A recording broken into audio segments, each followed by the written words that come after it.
guys, I'm Deanda and welcome to my channel. So today I want to tell you about how I set up my classroom on a shoestring budget and give you some tips on how you can do the same thing. So before we get into that, if you haven't subscribed already, go ahead, do that now, and then tap the bell for notifications. So this school year was a little bit different for me in that, or starting the school year was a little different for me in that I looked up one day in July and I was like, dang it, I don't have the money that I normally have to set up my classroom. And so I decided that I was just going to have to do things a little bit differently than how I normally would at the beginning of a school year. So here are my tips on setting up your classroom on a budget.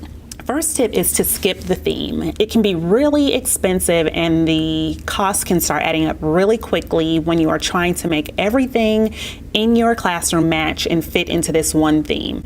And it can be really time consuming trying to find everything that just goes with the theme. But if you don't want to skip a theme, what you can do is just recycle and use a theme that you've used previously or whatever theme was in your classroom the year before.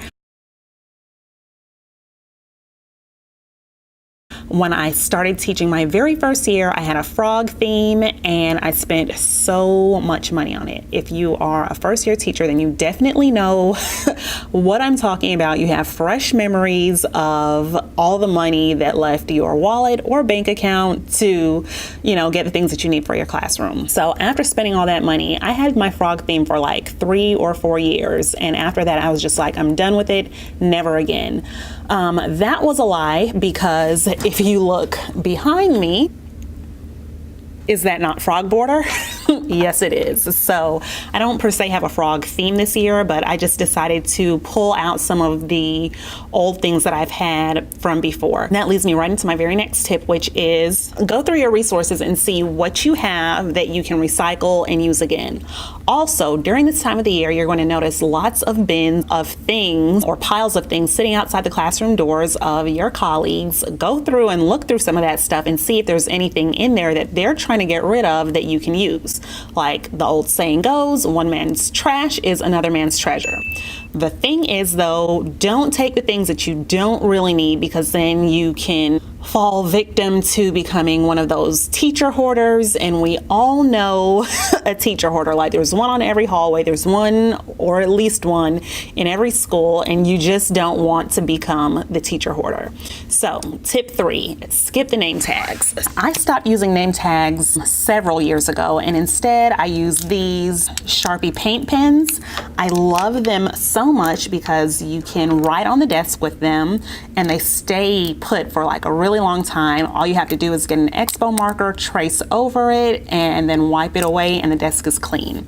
These to me last much longer, and they're much better than the name tags that you have to like glue down or tape down. The kids start peeling and picking at them. They look terrible, and then you have to go out and buy some more.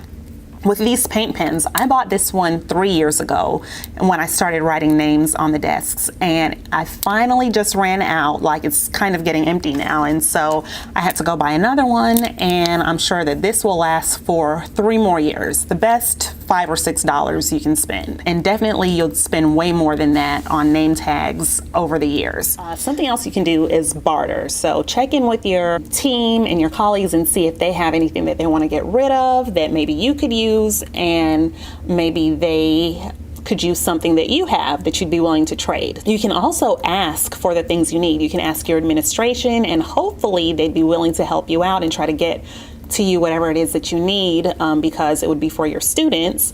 I remember several years ago, back when I was teaching in public school, I needed a kidney table. The other teachers had one and I didn't have one, and I wanted a kidney table. So I asked my principal for one.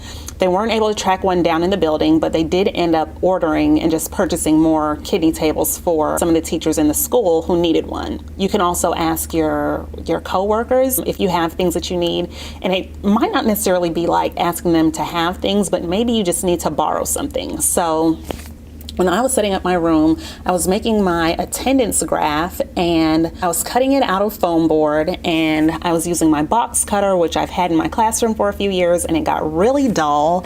And so I was like, dang it, now I need to go out and buy another one. And I was like, I had my bag in my hand, I was getting ready to go, and I was just like, why don't you ask somebody? And so I asked my coworker, and our first grade teacher gave me, well, she didn't give me, she let me borrow her X-Acto knife, and that was able to get the job done. I didn't have to waste time going out to the store to get it and then probably picking up more things that I don't even need. And I just gave her her X-Acto knife back afterwards, and it was done. You want to also be willing, like if you're going to be asking people for things, be willing to share the resources that you have whenever they might need something. My next tip is to pray. This is something that I did this summer when I realized that I wasn't going to have the funds that I typically have to just purchase things for my classroom. And I was just like, look, God, you know what I need for my room, and you know that I don't want to spend lots of my own money on it. So Lord, just please make it happen for me. So all of July is going by, and I'm just like, okay, I have not gotten anything. No one's given me anything, like nothing's happening. But when I came into my classroom and I started setting up, I started getting all the things that I need. I got a set of mailboxes from one of my coworkers. They're kind of old. They're not the best condition, but they still work well and get the job done. I got a brand new set of mailboxes from our new first grade teacher. It's her first year, and she was just like, oh my gosh, I hate these. They don't match my room. Get them out of here. I don't want them. And so I was like, you know, you could spray paint them. She was just like, no, I don't want them. So I have a set of brand new mailboxes. I got a white bookcase for my classroom that I really like because it separates the space. It acts as a barrier to separate my whole group area from my math whole group area where we just do math meeting only. I also got a lamp. I didn't really need it, but she was just like, hey, I noticed your room is kind of green. Do you want this? And I was like, sure, why not? So I have the tall green lamp in here. I had a parent bring me a wall banner border, not border, like a wall art kind of thing about character. And so like things that I needed just started trickling in.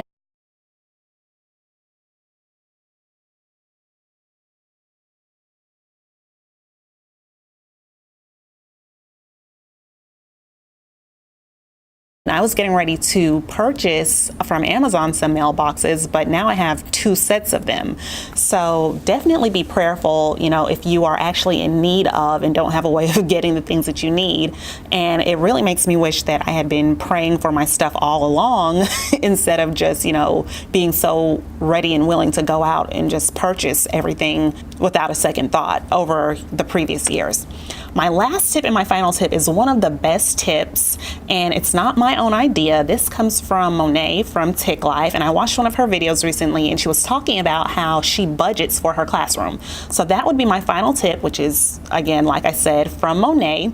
Set a budget, and that won't work necessarily for this school year maybe, but for the upcoming school year, just set aside a little bit of money from each paycheck or a little bit of money each month so that when the new year comes or the new school year comes, you'll have the resources and you'll have what you need so that you can just go out and purchase whatever it is that you want for your classroom.